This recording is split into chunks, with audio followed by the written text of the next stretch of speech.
Eu quero te convidar para que você abra sua Bíblia em 1 João, agora no capítulo 1. Primeira Epístola de João, capítulo 1.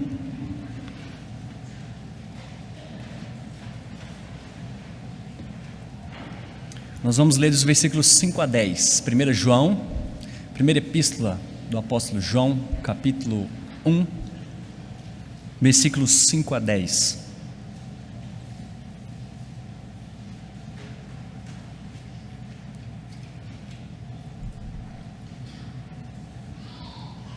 Diz assim a palavra do nosso Deus, primeira Epístola de João, capítulo 1, a partir do versículo 5.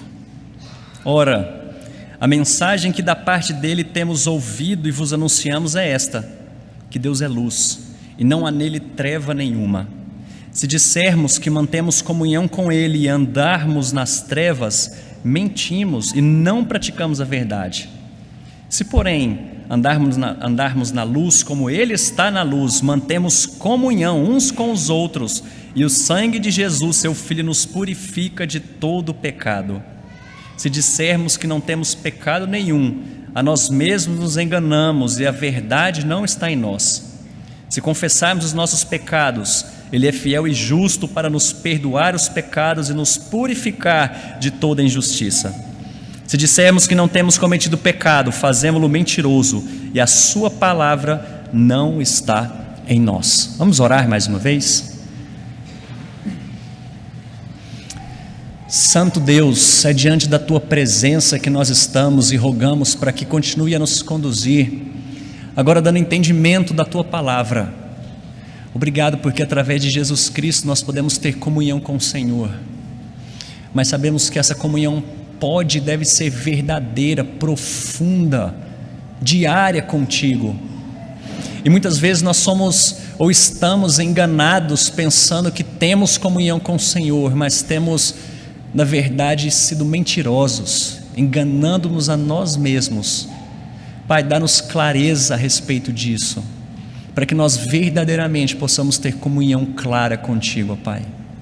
Mais uma vez eu te agradeço porque isso é possível pelo sangue de Jesus Cristo, e a quem nós oramos nesse momento. Amém. Eu tive o privilégio já de conhecer algumas pessoas muito ilustres no meio cristão, e ilustre aqui eu estou dizendo de pessoas que têm certa proeminência, gente excelente no que faz, é muito conhecida por isso. Por exemplo, eu já tive a oportunidade de sentar numa mesa de jantar com Carson, D.A. Carson, alguém que a gente admira muito. Outra pessoa que eu já pude estar presente também, conhecê-la, é o Tim Keller. Tive pessoalmente com ele. Até tenho foto com essas pessoas. Se eu te dissesse que eu sou amigo deles, você acreditaria? Só por esses fatos? Acho que não.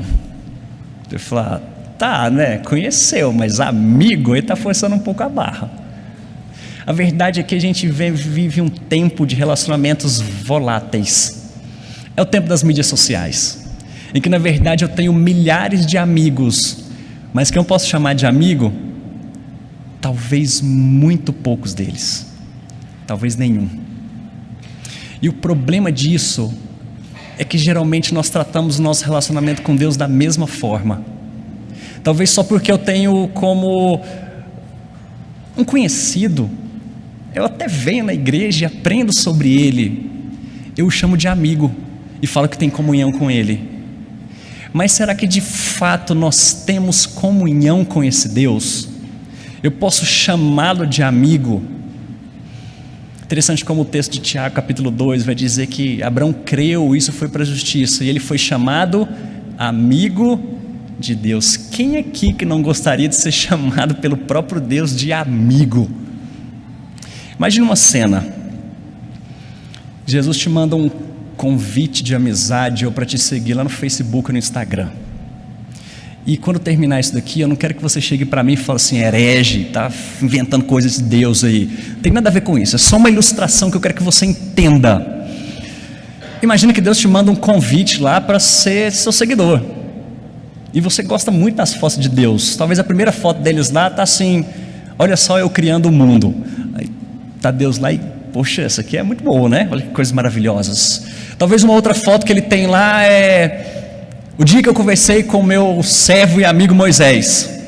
eu estava na sarça. E está lá, essa foto de Deus. Então, quando você vai olhando esse perfil de Deus, você vai aprendendo coisas maravilhosas. Fala, gente, esse Deus é fantástico. Olha só, tanto que esse Deus é infinito, Ele é Espírito. Gente, que Deus poderoso, que Deus amoroso é esse?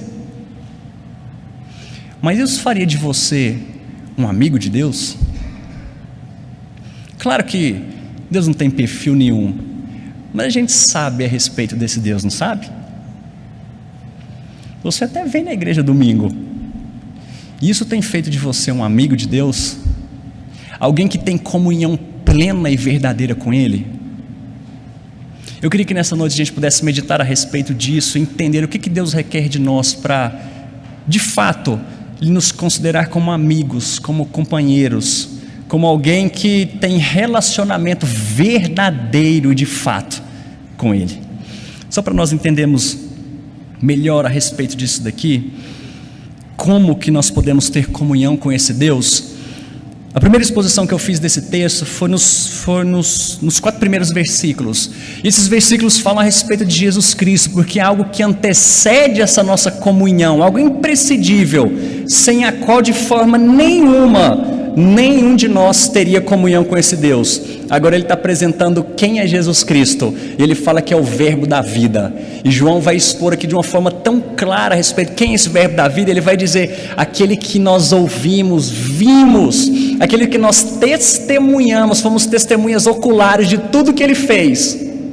Esse Jesus não é só uma história que alguém veio contar para alegrar crianças, para confortar o coração de alguns talvez, ou para falar que era um cara bacana. Essa história foi contada, e João, que está falando a respeito disso aqui, que está narrando esses textos, ele está dizendo, gente, eu vi, ele é verdadeiramente o Filho de Deus, o verbo da vida. E sabe por que ele veio? Ele diz isso para nós no versículo 3 do capítulo 1, lá no finalzinho, para que vós igualmente mantenhais comunhão conosco. E ora, nossa comunhão é com o Pai e com o seu Filho Jesus Cristo.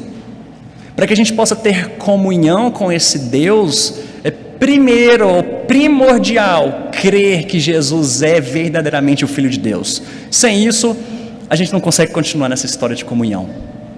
Quero dizer para você claramente que se você quer ter comunhão com Deus, é necessário antes crer em Jesus Cristo como o único e verdadeiro caminho.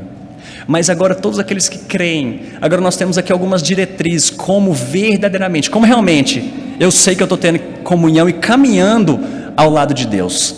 Então, em primeiro lugar, o que nós podemos ver aqui, que para ter comunhão com Deus, nós devemos conhecer e reconhecer que Ele é absolutamente santo.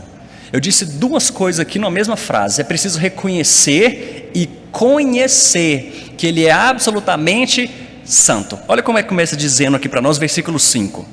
Ora, a mensagem que da parte dele temos ouvido e vos anunciamos é esta, que Deus é luz e não há nele treva nenhuma. Gente, de onde que João tirou essa história de que Deus é luz e ele não há treva nenhuma?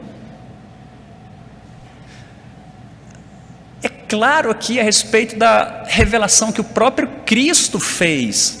Não foi algo que João chegou num grupo de amigos, falou, vem cá meus amigos discípulos, vamos pensar a respeito de Deus aqui, o que você acha que é Deus? Aí o cara falou, eu acho que Deus é amor. Opa, essa característica é boa. Deus é luz. Opa, essa também é boa. Eles não estavam imaginando e pensando coisas, ele foi direto na fonte que falou que Deus é luz. E para nós entendermos a respeito disso, que nós precisamos de comunhão com Deus, em primeiro lugar, nós precisamos conhecê-lo. Sabe como que a gente conhece? Através da revelação dele. É exatamente através desse livro que nós conhecemos a Deus, para que possamos ter comunhão plena com Ele.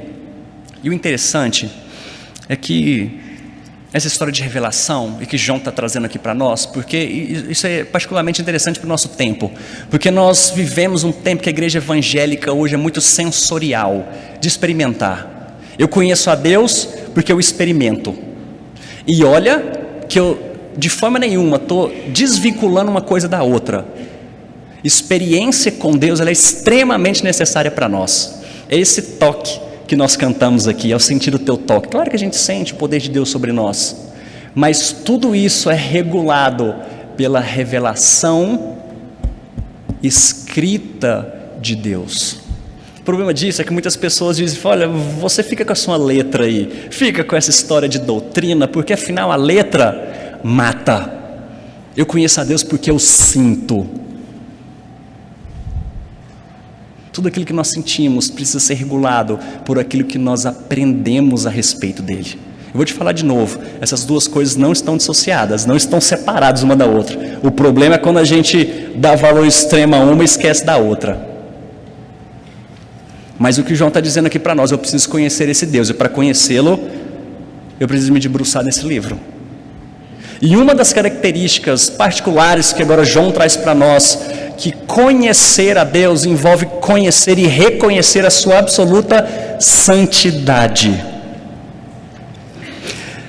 Interessante que João não começa aqui falando sobre nenhuma outra característica, ele começa direto a respeito da santidade. E ele fala: olha, para você experimentar Deus, para você ter comunhão com Ele, você precisa conhecê-lo. Isso tem a ver com o próprio Deus.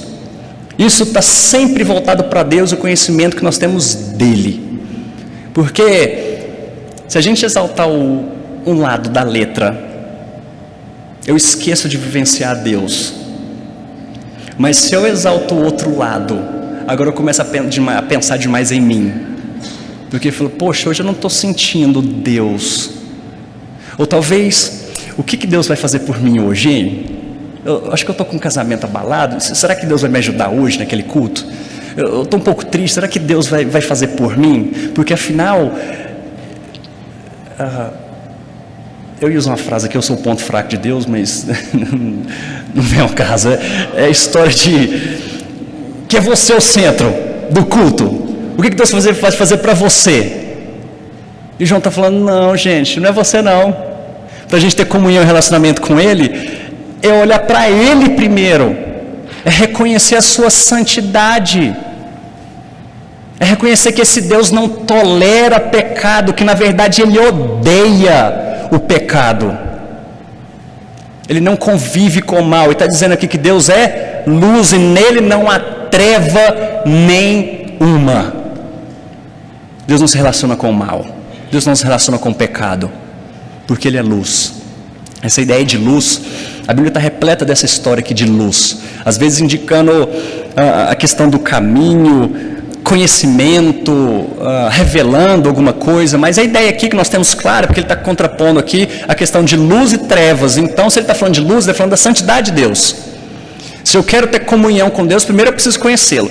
Gente, olha só, vocês vão chegar no final da conclusão, gente, ele está falando coisas tão óbvias, mas a gente sempre precisa ser relembrado dessas coisas aqui. Vocês vão perceber que a gente de vez em quando sofre de amnésia espiritual. A gente precisa conhecer esse Deus e, em primeiro lugar, reconhecer a sua santidade. E, pegando emprestado aqui algumas ideias de Lloyd Jones, ele vai dizer para nós por que nós começamos com a santidade de Deus. Porque, em primeiro lugar, se você não começar com a santidade de Deus, você nunca entenderá o plano da salvação de Deus através da cruz de Cristo. E se Deus é apenas amor, então a cruz de Cristo é desnecessária e sem sentido. Geralmente, quando nós vamos falar de Deus, de Cristo para as outras pessoas, a gente geralmente começa com esse ponto: porque Deus é amor, Deus te amou a tal ponto de mandar o Filho dele. Mas sabe por que Deus teve que mandar o Filho dele? Porque Ele é santo, e teve alguém que errou, e você errou. E Deus não é só amor, a sua santidade também envolve juízo. E se você é pecador, o que você merece é a ira de Deus.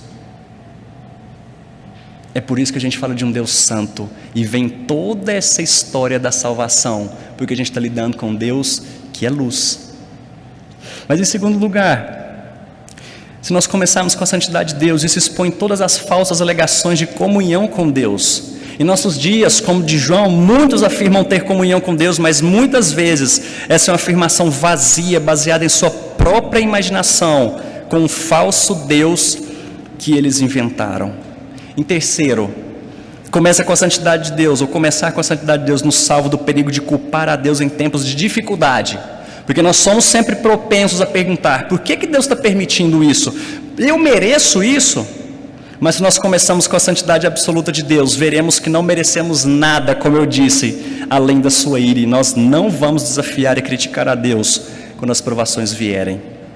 E por fim, a partir da santidade de Deus, nós vemos que esse é o único caminho para a verdadeira alegria e paz. Porque alegria e paz vem de ser verdadeiramente reconciliado com Deus Santo, através do sangue do seu Filho Jesus. Veja só como Deus leva a sério essa história da santidade dele. E por que João está apontando isso aqui para nós? Levítico, capítulo 10, versículos 1, 2 e 3, vai contar uma história terrível, que é de Nadab e Abiú, os filhos de Arão, sacerdote. Arão, segundo o mandamento de Deus, que é narrado também a respeito da vestimenta, Arão tinha uma placa de ouro na sua cabeça, na mitra que ele usava, escrito santidade ao Senhor, porque ele ia se dedicar completamente a ser santo e separado para o Senhor. Então os filhos de Arão, mesmo sabendo da lei dele, da lei de Deus, para se entrar no sumo sacerdote, para se entrar no templo, no santo dos santos, eles levam algo muito esquisito, no qual Deus não havia permitido, e o texto nos fala que eles levaram fogo estranho na presença do Senhor. Talvez aqui muitos saibam o que aconteceu com eles por fazerem isso, por violarem aquilo que representava exatamente a santidade do Senhor. Sabe o que aconteceu? Eles foram exterminados naquele exato momento. Então o versículo 3 fala para nós: e falou Moisés a Arão: isso é o que o Senhor disse, mostrarei a minha santidade naqueles que se cheguem a mim, e serei glorificado diante do meu povo. O povo no Antigo Testamento tinha tanto receio a respeito dessa santidade do Senhor, porque ele leva isso a sério, que eles não ousavam sequer pronunciar o nome de Deus. Na verdade, eles tinham uma lei entre eles, que eles podiam pronunciar o nome de Deus apenas 3 vezes no ano.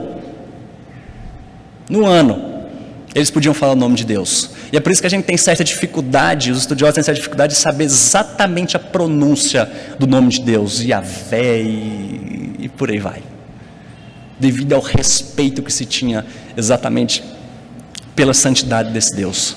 Ele leva isso muito a sério. Se você quer ter comunhão com Deus, conheça-o e reconheça a sua santidade. Segundo lugar, para ter comunhão com Deus, nós não devemos andar na escuridão. Olha só o que o versículo 6 diz para nós: se dissermos que mantemos comunhão com Ele e andarmos nas trevas ou na escuridão, mentimos e não praticamos a verdade. Isso aqui, mais uma vez eu falo para você, é muito óbvio. Se eu quero ter comunhão com Deus que é luz, eu não devo andar nas trevas. Mas vamos tentar relembrar o que é esse andar nas trevas. Andar nas trevas significa ignorar ou negar os nossos pecados, é bloquear a luz da santidade de Deus e viver como o mundo vive, criando suas próprias ideias sobre o certo e errado à parte de Deus.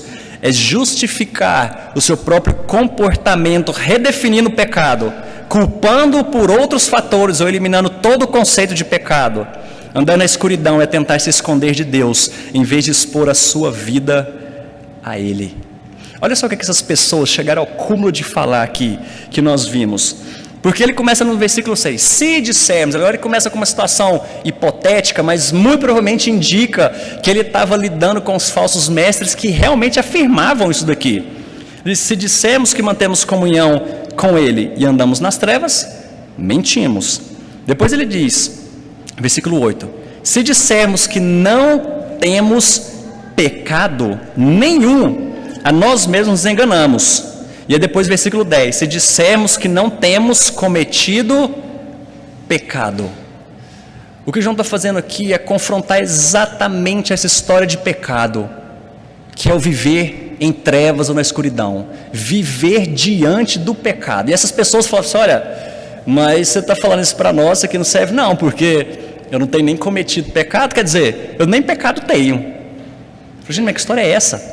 É porque naquela época eles acreditavam nesse dualismo, né, entre matéria e alma. Eu falo, não, minha alma é pura, meu corpo até está contaminado, mas minha alma é pura, não carrego pecado. Essa história que você está me contando aí de pecado que vem de Adão, conversa fiada. minha alma é pura. Ele falou, opa, se você diz que não tem pecado nenhum, você é mentiroso. Ele falou, não, tudo bem, posso até ter pecado, mas eu não tenho cometido pecado nenhum, eu só tenho um cara bom. Ele falou, opa, como assim você é um cara bom? Você não tem cometido pecado? E é interessante como essa história serve muito para os nossos dias, porque talvez tenham pessoas aqui até no nosso meio que dizem, poxa, você está me falando de pecado, de condenação, andar no pecado? Rapaz, eu busco trilhar o caminho do bem, eu gosto de fazer coisas boas para o próximo, eu não ofendo ninguém, e busco caminhar nessa história. Eu tenho alguns amigos pessoais que gostam muito dessa área mística, assim, e eles realmente são gente boa, aos nossos olhos, aos meus olhos. Eles não fazem mal para ninguém. Eu vejo sempre eles tomando prejuízo, e aí eu fico até impressionado. Eu falo, rapaz, você está bem? Eu falo, rapaz, eu não vou fazer mal para ninguém, porque um dia tudo aquilo que a gente faz, isso volta. Então eu vou praticar o bem, eu vou fazer o bem. E tem certas religiões que pregam o bem, mas quando nós vemos quem está por detrás dessa história de fazer o bem, a gente entende claramente o ídolo que está no coração dessas pessoas. Porque o que João está dizendo aqui, Flávio, se você quer ter comunhão, andar junto com Deus, não anda nas trevas. Agora, essas pessoas dizem, eu não ando nas trevas, sabe por quê? Porque lá no final talvez eu vou ser recompensado. Olha só a história de novo, saindo de Deus e voltando para mim. Pô, eu faço essas coisas boas porque no final a coisa vai ser boa para mim também, né? Tipo, não sei nem se é Deus, mas é meio que um Papai Noel. Eu cumpro coisas boas e recebo um presentão no final. Agora João está dizendo, não é assim não.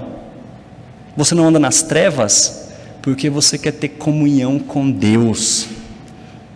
Não é essa história de que um dia você vai ganhar um presentão, porque você já ganhou em Cristo Jesus. Essa história de pecado agora envolve uma outra área da nossa vida, que é andar na luz.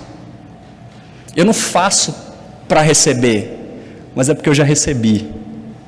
Agora eu não vou andar mais nas trevas, porque eu estou diante de um Deus que é santo, e eu quero agradá-lo. É esse Deus que a gente está diante dele aqui agora.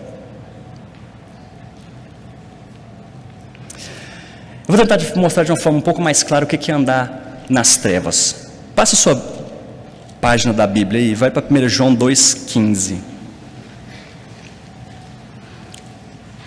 1 João 2,15.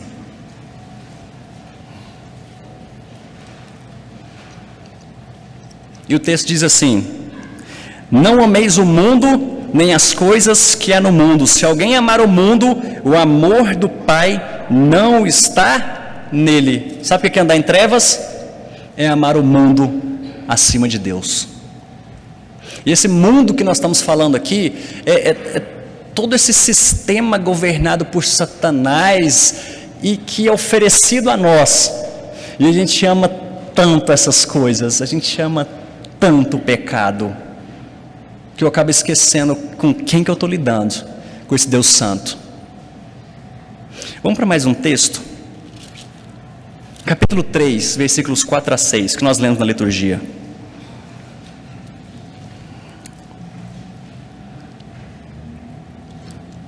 Diz assim: todo aquele que pratica o pecado também transgride a lei, porque o pecado é a transgressão da lei.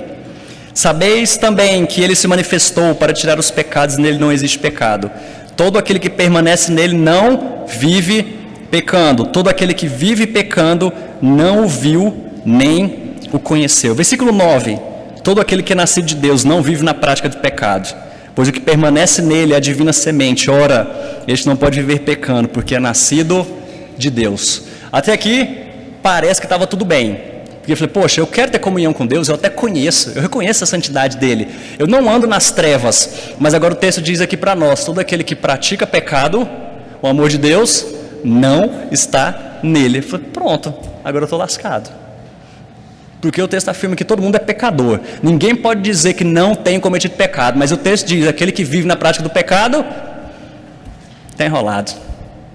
Agora que entra o nosso último ponto aqui, talvez a a forma bela como que Deus constrói a sua palavra e essa história de a gente poder ter comunhão com Ele. E em terceiro e último lugar, para ter comunhão com Deus, nós precisamos andar na luz, como Ele mesmo está na luz. Ele vai dizer isso no versículo 7, se porém andarmos na luz, como Ele está na luz, mantemos comunhão uns com os outros, e o sangue de Jesus, seu Filho, nos purifica de todo pecado. Mais uma vez o texto nos mostrando que para você ter comunhão com Deus, você deve andar na luz. O que é andar na luz? Em primeiro lugar, é ser lavado pelo sangue de Jesus Cristo. E depois disso, você entender que é lavado pelo sangue de Jesus Cristo. Agora ele nos diz aqui, versículo 9: se confessarmos os nossos pecados, Ele é fiel e justo para nos perdoar os pecados e nos purificar de toda injustiça. É a história que nós sempre falamos aqui do já e do ainda não. Porque, claro que nós continuamos pecadores, por conta dessa luta que a gente ainda está vivendo, porém nós já fomos perdoados e purificados no sangue de Jesus Cristo. Quando Ele morreu naquela cruz, Ele pagou pela culpa dos nossos pecados. Porém, enquanto Ele não volta para nos buscar, nos fazer santos plenamente, a gente ainda luta todos os dias contra o pecado. E essa é a diferença entre viver pecando ou viver no pecado e ser um pecador arrependido. Porque aquele que vive na prática do pecado, ele simplesmente se esconde de Deus. Ele tem prazer nessas coisas e jamais se arrepende das coisas que ele faz. Agora Deus traz a solução. Você quer andar na luz? Arrependa-se, confesse os seus pecados diante dele, e isso é diariamente. Confesse, mas não só isso de confessar os nossos pecados. Claro que nós precisamos reconhecer que todos temos falhado diante dele, mas também agora é odiar o que Deus odeia e amar o que Ele ama. Se a gente pudesse resumir toda essa história aqui de viver na luz ou andar na luz, a gente poderia resumir aqui: quem que é aquele que é a luz encarnada de Deus? O próprio Jesus Cristo.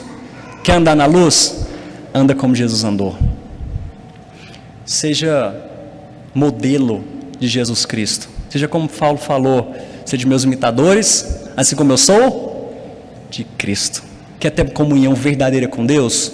Se afasta de todo tipo de pecado e vai imitar Jesus Cristo. Vai andar nos passos dele, vai viver como ele andou. Claro que Jesus não precisou se arrepender dos pecados, mas a gente precisa, porque Jesus não era pecador. Inclusive até descobri que tem um livro meio secreto aí que me falaram, dessa turma lá dos meus amigos, que tem um livro que fala que Jesus não é nesse homem que a gente pensa que ele é, não. Mas a Bíblia afirma claramente para nós: ele veio sem pecado.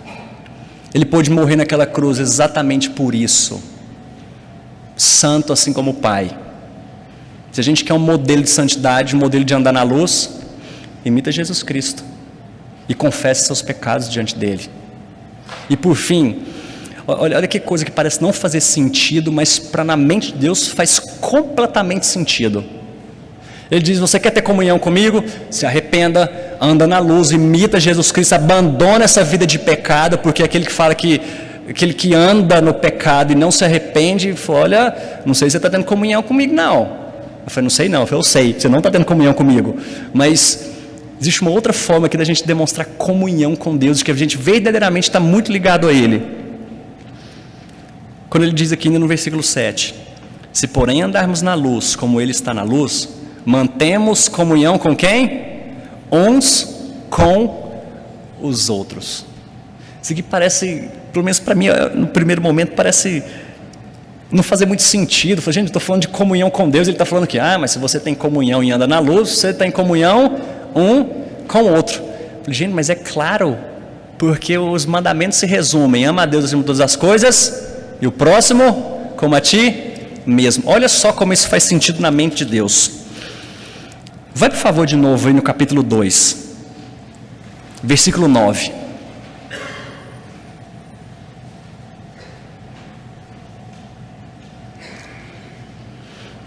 E o texto diz assim: Aquele que diz estar na luz, está vendo que é tudo que nós estamos falando aqui agora, de andar na luz, estar na luz, que é em Jesus Cristo, e buscar a santidade? Aquele que diz estar na luz e odeia seu irmão, até agora está nas trevas. Aquele que ama seu irmão permanece na luz, e nele não há nenhum tropeço. Aquele, porém, que odeia seu irmão está nas trevas, e anda nas trevas e não sabe para onde vai, porque as trevas lhe cegaram os olhos. Agora é uma demonstração prática de que nós estamos em verdadeira comunhão com Deus. Nós amamos o nosso próximo. Eu poderia entrar nessa história aqui, quem é o nosso próximo? Lembra que perguntaram isso para Jesus? Queriam testá-lo.